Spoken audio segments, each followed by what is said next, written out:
નવસારીની જો વાત કરીએ તો શહેરમાં સગીરાને લલચાવી ફોસલાવી ભગાડી જનાર શખ્સને નવસારી ટાઉન પોલીસે ગણતરીના દિવસોમાં જ ઝડપી પાડ્યો છે। ચોંકાવનારી વાત એ છે કે પકડાયેલ આરોપી પોતે પરિણીત છે અને તેને એક સંતાન પણ છે।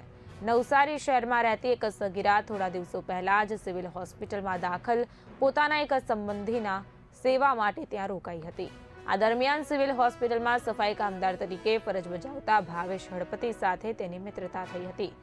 ભાવેશે સગીરાને પોતાની પ્રેમ જાળમાં ફસાવી ગત 20મી તારીખે ભાવેશ આ સગીરાને લલચાવી ફોસલાવીને ભગાડી ગયો હતો। સગીરા ગુમ થતા પરિવારજનોએ પોલીસનો સંપર્ક કર્યો હતો। નવસારી ટાઉન પોલીસે ગુનો નોંધી સઘન તપાસ શરૂ કરી હતી। પોલીસે ટેકનિકલ સર્વેલન્સ અને બાતમીદારોની મદદથી માત્ર 3 જ દિવસમાં આરોપીને શોધી કાઢ્યો હતો। પોલીસે 23 વર્ષીય ભાવેશ હળપતિની ધરપકડ કરી છે।